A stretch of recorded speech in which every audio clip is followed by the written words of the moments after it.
Em 13 de maio de 1888, uma assinatura mudou o destino de milhões, ou ao menos pareceu mudar.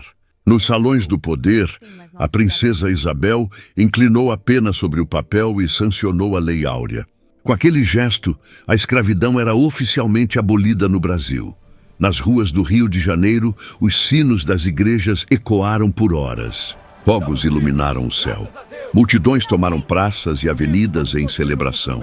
Depois de mais de 3 séculos de cativeiro, muitos acreditavam estar testemunhando o verdadeiro fim de uma era. E é exatamente aí que a história começa a ficar mais complicada. Ninguém havia preparado o amanhecer do dia seguinte. Não havia trabalho garantido, escolas abertas, documentos entregues ou qualquer política pensada para aqueles que, de uma hora para outra, deixavam de ser propriedade e precisavam aprender a existir como cidadãos. Restava apenas um pedaço de papel, um papel que libertava, mas não dizia para onde ir depois disso.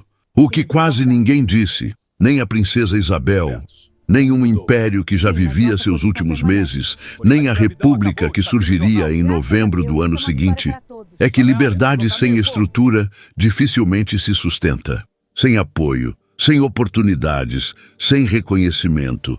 A liberdade podia se tornar apenas outra forma de continuar sem escolhas. E o que aconteceu com essas pessoas nos anos seguintes é algo que a maioria dos livros escolares decidiu pular.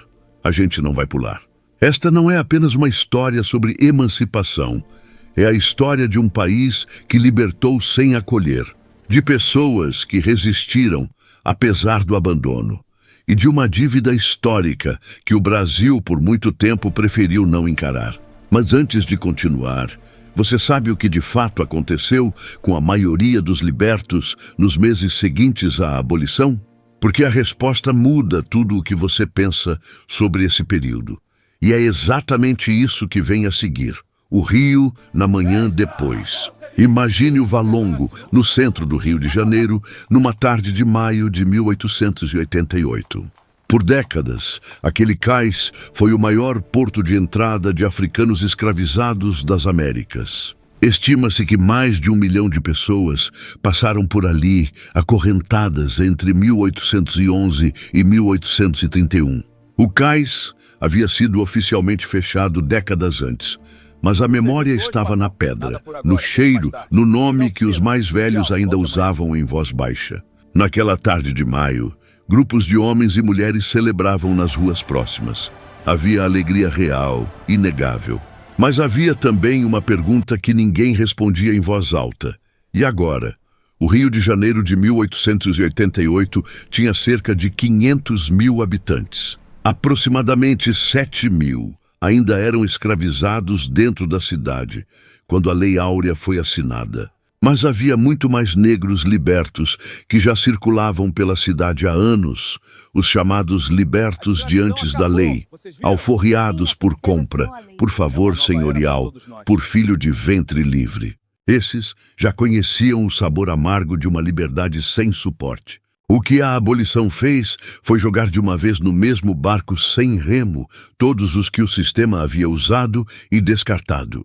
Sem indenização, sem terra, sem crédito, sem nada além da liberdade formal, num país que havia construído cada tijolo de sua economia sobre o trabalho não remunerado dessas mesmas pessoas.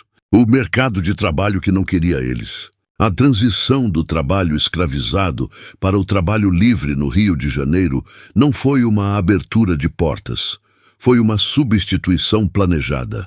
Enquanto o Sudeste cafeeiro recebia levas de imigrantes europeus, subsidiados pelo governo, financiados para ocupar exatamente os postos que os libertos poderiam ter preenchido, o Rio adotava uma política não escrita, mas eficiente de marginalização. O imigrante italiano ou português recebia passagem, tinha acesso a crédito, era visto como mão de obra desejável. O liberto negro era visto como problema. Os postos de trabalho formal, nas fábricas que começavam a crescer, nas obras públicas, no comércio estruturado, fechavam-se sistematicamente para os negros. O que restava eram as ocupações que a cidade precisava, mas não queria reconhecer. Carregadores, lavadeiras, quitandeiras, prostitutas, capoeiristas que viviam de biscate e risco. Os ganhadeiros, homens que carregavam mercadorias e pessoas pelas ruas em troca de pagamento, eram em sua maioria negros. Trabalhavam por conta própria, sem vínculo, sem proteção, sem garantia de amanhã. Uma parte do que ganhavam ainda ia para o antigo senhor, num arranjo que persistiu informalmente mesmo após a abolição, porque a dependência econômica era mais difícil de romper do que a corrente legal. As lavadeiras do Rio eram o sustento invisível da cidade. Mulheres negras que acordavam antes do sol carregavam trouxas enormes até as beiras de rios e chafarizes. Lavavam a roupa das famílias brancas, que nunca souberam seus nomes, e voltavam com o dinheiro que era a única linha entre a família e a fome.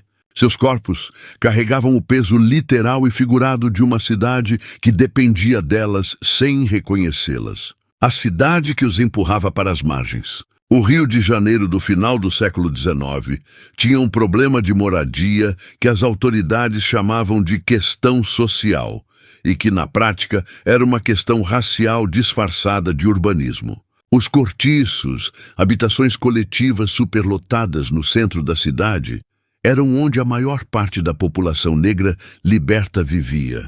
Quartos minúsculos, divididos por famílias inteiras, banheiros coletivos, água precária, doenças circulando com a intimidade de vizinhos. O mais famoso deles, o Cabeça de Porco, na rua Barão de São Félix, chegou a abrigar mais de 4.000 pessoas num único complexo de construções improvisadas. 4.000 pessoas, no mesmo lugar, e o que aconteceu com elas vai te deixar sem palavras. Em 1893, o prefeito Barata Ribeiro mandou demolir o Cabeça de Porco, com pouco aviso, e nenhuma alternativa habitacional. 4.000 pessoas foram para a rua, literalmente. Muitas subiram os morros ao redor do centro, o Providência, o Santo Antônio, o São Carlos, e começaram a construir com o que tinham. Madeira, zinco, resto de demolição. Eram as primeiras favelas do Rio de Janeiro. E elas não surgiram do acaso, da pobreza ou da desorganização. Elas surgiram de uma decisão.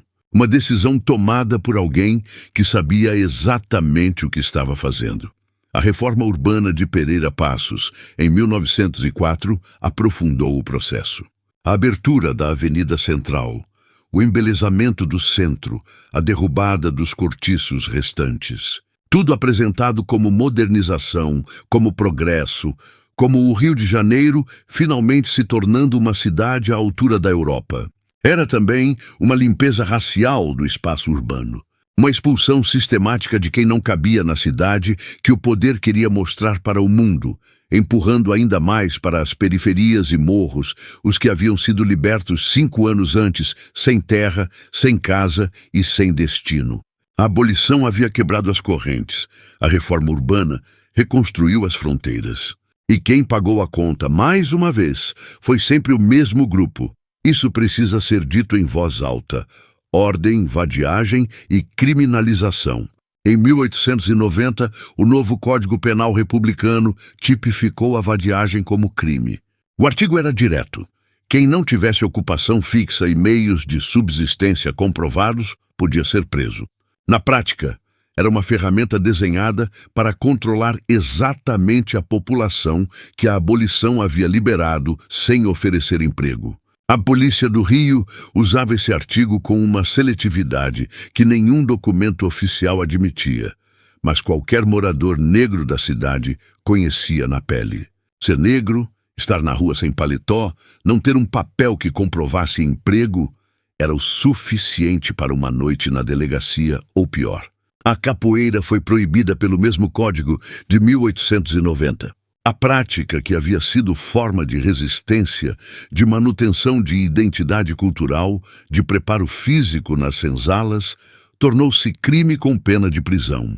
Os mestres que a ensinavam, os praticantes que a usavam para se defender nas ruas, passaram a ser perseguidos pela polícia republicana com uma intensidade que o Império nunca havia aplicado. O que o Estado brasileiro fez nos anos imediatamente após a abolição foi construir um aparato legal de controle da população negra que substituía as correntes físicas por correntes jurídicas. A liberdade formal coexistia com uma vigilância permanente, uma suspeição institucionalizada, uma presunção de culpa que o nascimento já carregava. O que ficou e o que ainda estamos pagando. A geração que foi libertada em 1888, sem terra, sem salário, sem documento, sem política pública, teve filhos. E esses filhos tiveram filhos. E a ausência de estrutura que marcou aquela geração se acumulou, se aprofundou, se transmitiu não como fracasso individual, mas como herança de um sistema que nunca foi desfeito. A concentração de terra no Brasil nunca foi revertida. A reforma agrária, que poderia ter dado às famílias libertas uma base econômica, nunca aconteceu. O acesso à educação formal, negado sistematicamente nas primeiras décadas pós-abolição, criou uma lacuna de gerações que o Brasil ainda tenta fechar com políticas públicas que chegam tarde e subfinanciadas. As favelas que nasceram dos despejos de 1893 e 1904 cresceram, se espalharam, viraram o destino de sucessivas levas de imigrantes negros do Nordeste que chegavam ao Rio em busca do que a cidade prometia e encontravam o mesmo mecanismo de exclusão com roupagem diferente. O Brasil foi o último país do hemisfério ocidental a abolir a escravidão e o único que não adotou nenhuma política de reparação ou integração após a abolição. Essa não é uma curiosidade histórica, é a explicação estrutural para desigualdades que ainda hoje têm endereço, cor e nome. A mulher que lava a roupa alheia hoje no Rio de Janeiro não é a mesma que lavava em 1888. Mas a proporção entre quem lava e quem manda lavar e as cores de cada um desses grupos não mudou tanto quanto o calendário sugeriria. Se você chegou até aqui, obrigado por ficar. Este canal existe para contar a história do Brasil sem deixar de fora quem o Brasil preferiu esquecer. Se isso faz sentido para você, vale acompanhar o que vem a seguir. Se você chegou até aqui, é porque acabou de encarar um pedaço da história que o Brasil passou décadas tentando manter em silêncio. Este canal existe exatamente por isso. Não para repetir as versões confortáveis que aprendemos nos livros, mas para iluminar o que ficou nas margens da narrativa. As histórias esquecidas, as vozes ignoradas e as perguntas que raramente foram feitas. Porque entender o passado de verdade exige coragem para olhar além das comemorações e enxergar também as ausências. Se esse tipo de história importa para você, inscreva-se no canal. Ainda existem muitos capítulos que quase ninguém contou. E o próximo deles pode mudar a forma como você enxerga o Brasil.